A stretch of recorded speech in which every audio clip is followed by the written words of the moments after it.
Olá a todos, eu sou Everton de Oliveira, o professor Água do Instituto Água Sustentável e nosso programa Porque o Mundo Precisa de Água. Hoje tenho o prazer de trazer para vocês duas das editoras, das principais editoras, né, ou as principais editoras da revista Águas Subterrâneas, que é a revista científica que publica artigos ligados ao tema água subterrânea em geral, com vários temas correlatos.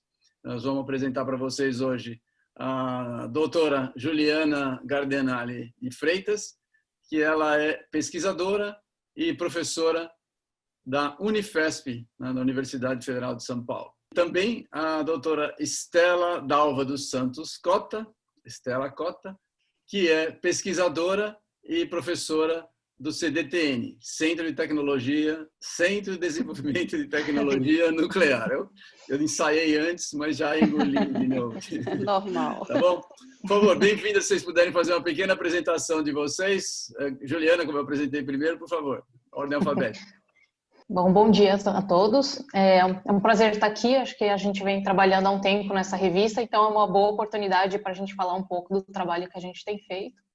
Então, eu sou professora, como o Everton falou, na Unifesp, que é a Universidade Federal de São Paulo, lá no campus de Adema, e trabalho nessa parte de águas subterrâneas, com remediação e transporte de contaminantes, voltado para a qualidade das águas. Excelente. Estela? Gente, bom dia, boa tarde, a hora que vocês estiverem ouvindo. Eu sou Estela, eu trabalho no Centro de Desenvolvimento da Tecnologia Nuclear, como o Everton muito bem falou. Ele é um instituto da Comissão Nacional de Energia Nuclear, é localizado em Belo Horizonte, e a gente tem trabalhado junto há muitos anos, né, na revista, já é um bom caminho e é bem legal a gente poder divulgar um pouco o trabalho e colocar alguns esclarecimentos. Eu trabalho no CDTN na parte de, eu sou professora, pesquisadora, trabalho na área de isótopos ambientais, mas principalmente modelagem matemática de hidrologia, hidrogeologia, e é isso aí. Ótimo, ótimo. Para quem quiser acessar o site da revista, está escrito aqui embaixo, vocês vão ver, também tem o link junto no nosso canal do YouTube, vocês vão poder acessar. Eu recomendo, a revista ela é absolutamente gratuita, você tem acesso a qualquer dos artigos de forma gratuita, então não tem o que perder. Basta clicar e dar uma olhada para você procurar temas ligados à água subterrânea. Antes de começar nosso bate-papo aqui, não vai ser exatamente uma entrevista, vai ser um bate-papo, porque a gente trabalha já há um tempo junto da revista, né? Vou contar um pouquinho da história e depois elas entram também com a parte da revista. A nossa revista, ela se iniciou em 1978, a revista Águas Subterrâneas, era uma iniciativa da Associação Brasileira de Águas Subterrâneas, e ela era, claro, em 78, uma revista impressa, né? E ela evoluiu, né? Eu entrei na revista já faz uns 15 anos, porque a gente passou a revista para formato digital. E nós tivemos a felicidade de trazer todos os artigos que foram publicados na revista e todos os artigos que foram publicados em todos os congressos científicos realizados pela Associação de Águas Subterrâneas, nós digitalizamos e eles estão para acesso gratuito na revista. Então é muito interessante, a gente tem mais de 5.000 títulos lá publicados, vale muito a pena como fonte de pesquisa para todos. A partir do momento que a gente fez a parte digital, a gente teve uma evolução muito grande, e é isso que eu vou conversar com a Estela e com a Juliana. Antes de mais nada, eu gostaria de deixar claro a todos aqui que é um prazer trabalhar com vocês, vocês são ótimas, competentes, eu não estou só jogando confete porque vocês são voluntárias, não, mas vocês fazem um trabalho muito legal. Eu tenho certeza que a gente está com um time vencedor aqui. Eu gostaria que vocês falassem um pouquinho do histórico da revista, como é que vocês veem, como é que vocês enxergam as publicações inicialmente e quais são os tipos de artigos que podem ser publicados. Quem se candidata primeiro? Vamos lá. A gente começou a convite do Everton, eu acho que em 2010, Everton, na época que eu estava no Canadá e a Ju também. Isso. E de lá para cá a gente evoluiu muito a forma de de trabalhar e continuamente, como é natural, a gente está evoluindo e aprimorando e ajustando ao que as pessoas precisam e o que é mais interessante até para pensando no grau de impacto da revista e as novas formas de comunicação é um trabalho contínuo, né, em aprimoramento contínuo. Atualmente, nós estamos com basicamente 2 tipos de publicação, eu diria. Nós temos os artigos científicos e temos os estudos de caso e notas técnicas. São 2 seções separadas, com regras separadas e com objetivos diferentes, eu diria. Sim. Então, os artigos científicos, eles são muito voltados para publicações originais, de caráter geral, de interesse geral. Então, eles se diferem basicamente dos estudos de caso pela amplitude das aplicações e do caráter não local, não específico. Então, ele envolveria métodos, processos, mesmo que seja alguma coisa aplicada numa área específica, o que interessa para esses tipos de artigo científico é quão amplo é o interesse desse tipo das conclusões de que é estudado, que está sendo gerado no artigo científico, para uma visão mais ampla da ciência, de forma geral. Nos estudos de caso e notas técnicas, aí ele entra casos específicos, estudos locais, aplicações locais de métodos e processos e caracterizações. Então, ele é um grande repositório de conhecimento, de dados, e eu acho muito interessante esse tipo de local para a gente divulgar, porque às vezes é difícil a gente encontrar dados mesmo. Você está procurando de uma área e é difícil mesmo. Então, isso eu acho que é um grande serviço que a revista proporciona para a comunidade técnica e científica do Brasil. E você quer falar, Ajuda, como é o processo de diferenciação, de escolha? Complementando, eu acho que essa distinção entre os artigos científicos e estudos de casos é uma parte importante, e eu acho que foi uma coisa que a gente mudou um pouco nos últimos anos e deixou isso mais claro, e segue um processo mais bem definido de como fazer essa separação. Então, esses 2 tipos de submissões, eles seguem caminhos bem diferentes dentro da revista. Os artigos científicos, eles têm um procedimento de avaliação muito mais padronizado, não padronizado, mas é um pouco mais restritivo. Então, os artigos científicos, eles passam por uma avaliação por pares, que os estudos de caso não passam. Então, a ideia dos estudos de caso é realmente só fazer uma divulgação de dados de alguma área específica. E para os artigos científicos, a gente espera que tenha realmente uma inovação, uma contribuição científica relevante. Então, por isso, a gente tem esse processo de avaliação diferenciado entre essas 2 seções. Então, toda submissão que chega para a gente, a primeira coisa que a gente faz é realmente avaliar se a submissão está na categoria correta, se ela está na seção correta. Que esse é o primeiro passo que eu e a Estela normalmente executamos e já decidimos qual caminho seguir com cada uma das submissões. A partir daí, os estudos de caso, eles não passam, então, por essa revisão por pares, e eles já são, somente a gente faz uma avaliação e eles são publicados só depois de passar por uma análise editorial mesmo, um processo editorial de formatação. Então. Sim, mas tem uma avaliação de qualidade mínima, né? Sim, que é feito de uma forma mais expedita por mim e pela Estela mesmo. Então, é lógico, todo estudo de caso a gente avalia para ver se pelo menos a metodologia está adequada, se está dentro do escopo da revista. Então, a gente sempre tem o foco nas águas subterrâneas, esse é o escopo da revista, então toda publicação em qualquer uma das seções tem que estar relacionado ao tema. A gente até considera algumas publicações que não são exatamente sobre uma água subterrânea, mas tem alguma ligação, como alternativas de tratamento de águas que são captadas, esse tipo de coisa, também são de interesse para o nosso público, então a gente também aceita. Esses estudos de caso, daí depois dessa avaliação, eles já seguem para a editoração. Uma pergunta, como a gente tem visto na revista, só que eu gostaria que vocês respondessem.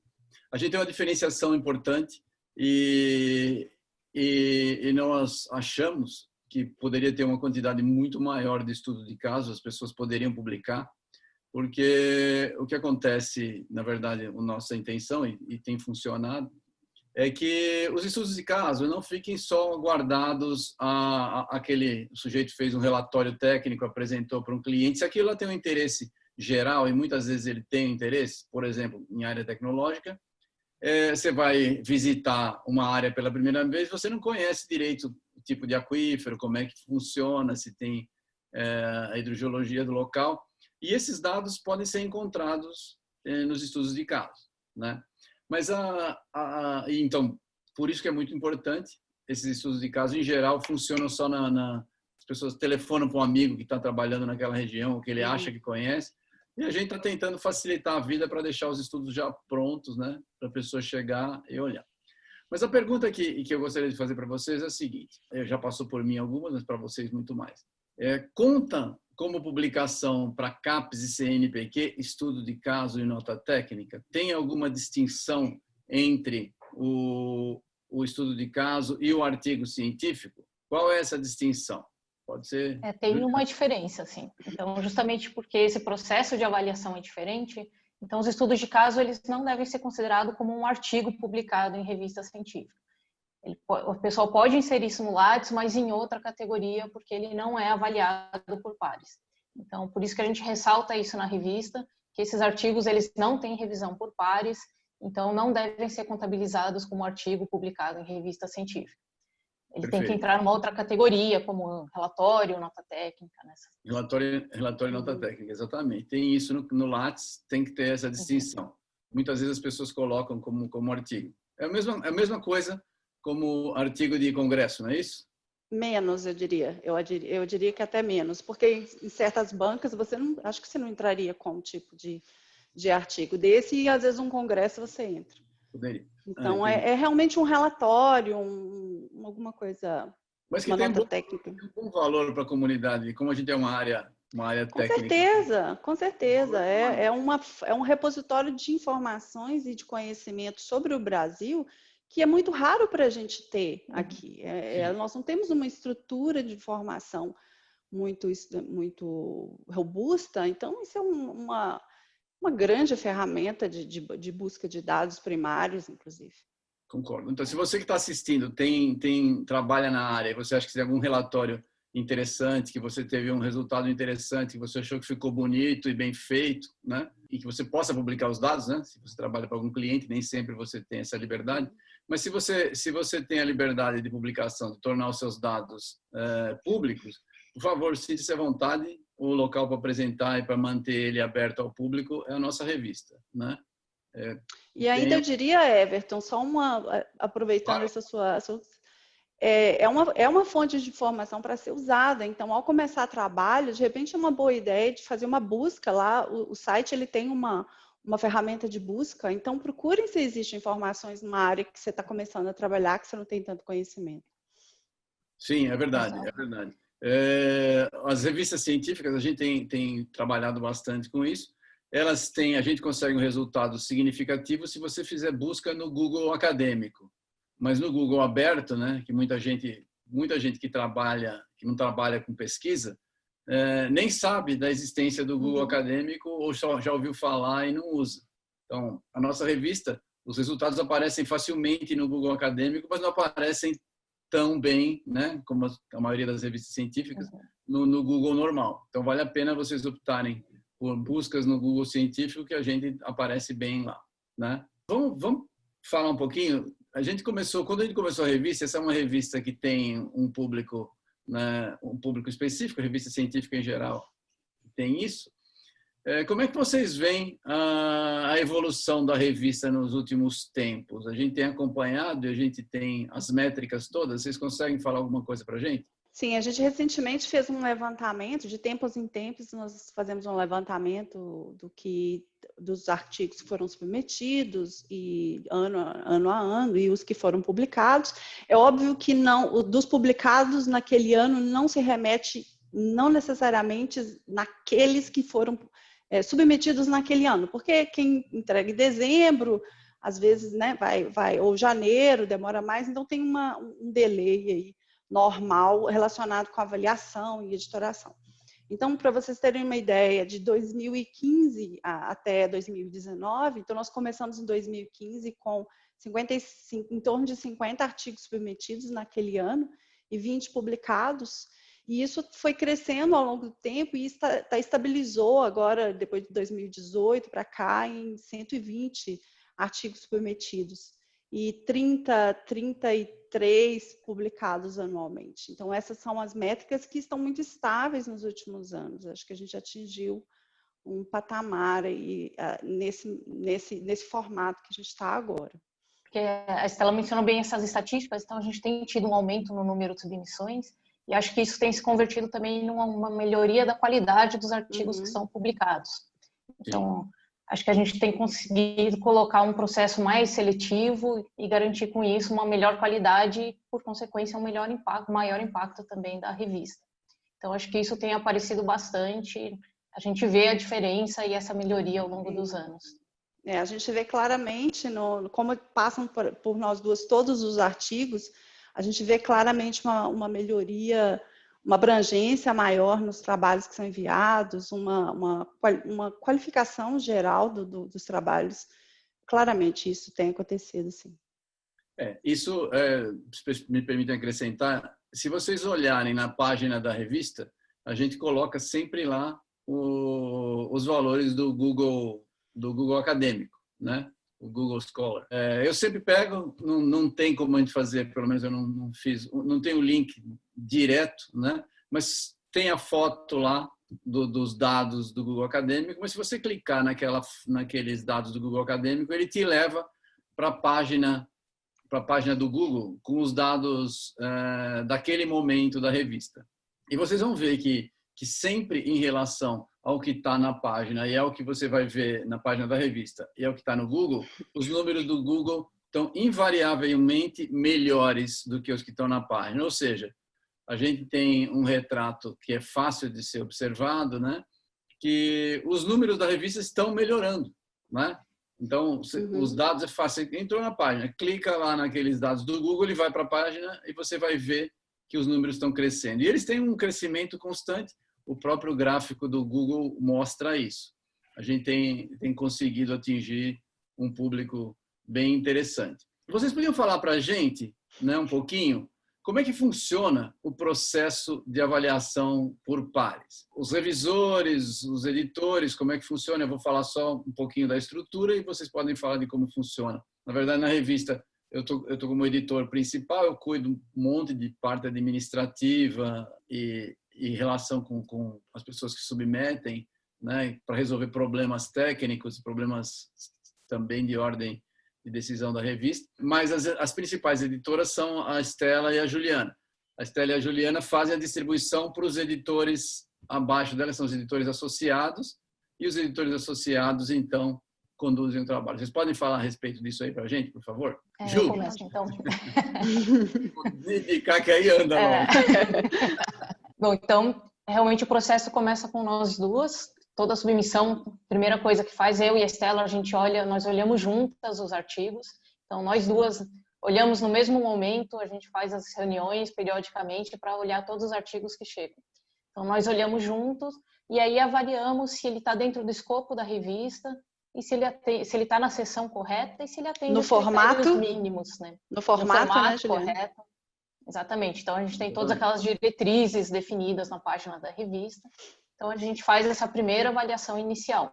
Se a gente achar que está tudo certo e ele atende aos critérios mínimos para ser avaliado dentro da nossa revista, a gente encaminha ele para um editor de seção, né, editor associado. Então, nós temos alguns editores, eles também têm um papel muito importante para essa melhoria que a gente tem tido na revista, né? E são esses editores que daí eles acompanham mais de perto a cada uma das submissões. Eles selecionam, então, pelo menos 3 revisores e encaminham esse artigo para 3 revisores. Acho que é sempre importante a gente ressaltar que todo mundo que trabalha está fazendo o trabalho voluntariamente, então os editores e os revisores também. Então, a gente depende muito do trabalho desses revisores que aceitam fazer essa avaliação dos artigos, que é uma etapa muito importante. E depois que daí o artigo tem pelo menos essas 3 revisões, o editor olha todos os pareceres e toma uma decisão sobre o andamento, a continuidade para aquela submissão. E aí o artigo pode ser aceito pode ter necessidade de revisões ou ele pode ser rejeitado. E aí o editor faz esse contato com o autor para comunicar em que se ele precisa revisar, se foi aceito ou não. E depois disso pode ter algumas rodadas de revisão do artigo. Quando o artigo é aceito, ele é encaminhado para a editoração. E daí sim ele vai para a etapa final de formatação para publicação na revista. Juliana, então é importante também acrescentar que a revista ela é publicada, os artigos são publicados de forma contínua na revista. Então, nós trabalhamos com algumas publicações anuais, algumas edições anuais, entre 3 e 4, e tem um número estabelecido para cada uma das edições. Então, à medida que os artigos a avaliação é terminada e a edição é terminada, eles vão sendo publicados na próxima vaga, digamos assim, na próxima edição, né? Acho que isso é importante porque a gente tem conseguido publicar os artigos com bastante rapidez, assim. Então, uma vez que ele é aprovado, ele está online e disponível rapidamente.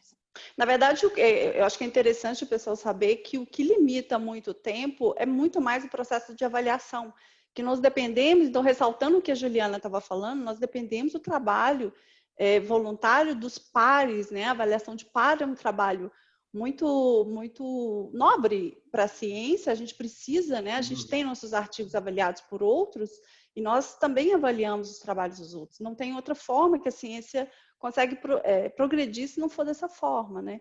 Então, a gente incentiva muitas pessoas a contribuírem como revisores, né? E considerarem o tempo que se pede, considerar com carinho a possibilidade de cumprir o tempo, porque isso realmente é o que vai delimitar, está limitando o tempo para a publicação dos artigos. Exatamente. Na verdade, o nosso maior gargalo desde sempre é a gente ter um prazo de entrega pelos revisores, não é isso?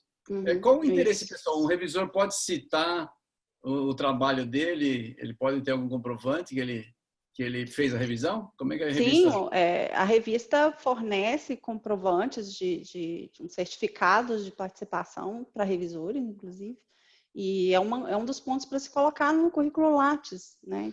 Tem um campo específico lá para revisão, para participação como revisão em revista científica, e é uma coisa bastante interessante para o currículo Lattes.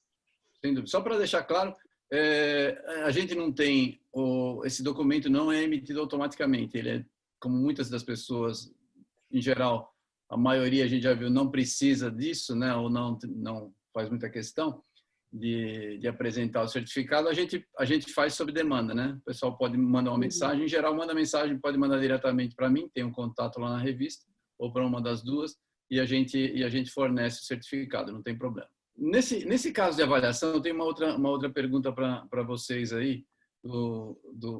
Quando a gente está fazendo o trabalho, todas as revistas, ficou da pergunta anterior, na verdade, por isso que eu vou só retomar. Todos os artigos recebem um DOI, que é o Digital Object Identifier, né? Isso, né, é o que provavelmente passa na minha cabeça, confunde as pessoas, porque tanto o artigo científico quanto o artigo notas técnicas, né, estudo de casos, notas técnicas, todos têm DOI, né? Tem o Digital Object Identifier. Vocês podem falar o que é isso e por que as pessoas confundem? Que isso aí não quer dizer que são o mesmo tipo de artigo, né? Acho que o DOI ele é só uma identificação daquele trabalho. Então, ele funciona como se fosse o RG daquele trabalho. Então, ele está registrado, ele tem uma identificação única que fornece uma forma fácil de achar aquele trabalho e identificar de onde ele veio. Mas vários tipos de artigos diferentes de documentos diferentes podem ter DOI. Então, ter o DOI não significa que é um artigo publicado em revista. Então, mesmo tendo o DOI, o estudo de caso e nota técnica, ele não conta como uma publicação em periódico científico. É verdade, é verdade. Só para esclarecer, o DOI ele é emitido por uma empresa, a Crossref, né? A Crossref que faz o DOI. Você paga para poder ter o seu DOI e ele só garante que você tem a identificação do seu documento, que pode ser inclusive uma fotografia, né? Pode ser um vídeo, é um objeto digital, só isso. Tá? Então, ele garante a sua propriedade, né, a sua identificação, nada mais do que isso. Não pode confundir isso com garantia de que é um artigo publicado em revista e revisado por pares, né? Bom, beleza. Vocês falaram... E qual é o papel dos editores? Não seria interessante as pessoas se interessarem mais por ajudar na edição da revista? E outra pergunta é, os editores, os revisores sabem quem são os autores sabem quem são os revisores ou não necessariamente? Como é que funciona isso? Boa essa, Everton. Os editores de seção ou associados, o trabalho dele, como a Juliana tinha falado, é essencial, né? Se fosse depender de eu e a Juliana conseguirmos, né? É impossível, assim, né? Impossível, 120 artigos por ano, pensa. Então, a gente tenta dividir nós temos uma colaboração muito valiosa dessas pessoas, os profissionais, pesquisadores, e eles que fazem a interação com os revisores e com os autores. E o tipo de avaliação que é feita basicamente às cegas, né? Então, o artigo, quando é submetido, ele não tem identificação dos autores. O editor de seção, obviamente, eu e a Juliana conhecemos, que a gente tem acesso aos dados. Os editores de seção também têm, mas os revisores não têm. Então, isso é mandado para os revisores sem nenhuma identificação dos autores. Justamente que é as melhores práticas para esse tipo de avaliação, né, em revista científica. E, sim, claro, a gente incentiva muito o interesse das pessoas para compartilhar esse trabalho com a gente, como editor de seção, e realmente testemunhar esse progresso que está sendo bastante bacana, que a gente consegue ver ao vivo acontecendo. Os editores de seção, acho que eles têm uma função que até é uma das funções difíceis até da revista, porque eles têm que olhar o artigo com bastante cuidado e selecionar os revisores que tenham conhecimento dentro daquela área específica. Então, ele precisa ir atrás de revisores que tenham disponibilidade, né, estejam dispostos a fazer esse serviço de revisão e que também sejam bons conhecedores do assunto. E aí, uma etapa fundamental que o revisor de seção faz também é olhar todos esses pareceres que vêm dos revisores e, a partir daí, é o editor de seção que toma a decisão sobre o aceite ou não, ou a necessidade de mais revisões a partir dos pareceres dos revisores. Porque os revisores nem sempre eles concordam, né? Você pode ter um revisor que aceita, o outro que pede alterações. Então, o editor de seção que faz esse trabalho final de avaliar tudo que veio, todas essas informações, e aí decidir para onde vai o artigo. Então, os editores de seção, eles precisam ser pessoas que sejam experts na nossa área também, para poder tomar essa decisão de posse de todas essas avaliações. Verdade. Mas os editores conversam entre si também no caso de dúvidas. Converso com vocês. Sim, claro, eles sempre tem algum tipo de decisão, alguma dúvida, algum problema específico que não estava muito, não claro. Acontecia antes, a gente conversa e eu e a Juliana somos o suporte para os editores do trabalho dos editores de seção. Legal, legal. Quanto aos editores, a gente tem presenciado e tem vivido, a gente já passou por vários editores, né? O que vocês veem como necessidade para um editor, para alguém que quer se candidatar a ser editor? Porque a gente aceita que as pessoas se indiquem como editores, né, para que a gente possa colocar no momento adequado, quando a revista está precisando. Em geral, a gente pensa e precisa ter uma lista. O que vocês acham que precisa ter para ser um editor da revista? Uma coisa que eu sei que o editor tem que ter é um pouco de tempo, né? Disponibilidade, né? Tem que ter um pouco de tempo. Realmente pode ser bem demandante, a gente tenta, eu e a Juliana tentamos distribuir para não ficar uma carga muito grande, e aí, claro, quando eles têm problemas, todo mundo tem problemas, tem épocas complicadas, basta que eles nos comuniquem que estão com problemas de tempo e a gente avalia, ajuda ou redireciona os artigos, segura um pouco, isso não tem o menor problema, desde que a gente saiba, consiga acompanhar, né? Como a Juliana falou, uma visão ampla da área é necessária, até para conhecer os revisores, descobrir, né, quais são os revisores para cada artigo específico e uma disponibilidade de acompanhar, né? Assim, ele tem que acompanhar, eu diria, semanalmente. Na época que a gente eu sempre tive na época que a gente era editor de seção, eu acho que a melhor forma é acompanhando semanalmente, põe um horário, igual eu e a Juliana fazemos, toda semana a gente tem um horário específico para isso, um dia. e vai acompanhando os revisores, porque tem que insistir ou avaliar se você vai mudar o revisor quando não tem resposta. Então, esse tipo de dedicação e comprometimento é essencial. Como o Everton falou, o nosso gargalho é nas revisões e é o editor de sessão que vai poder tentar minimizar isso, né? Tentar controlar para que isso não seja uma coisa muito grande, não um problema muito grande.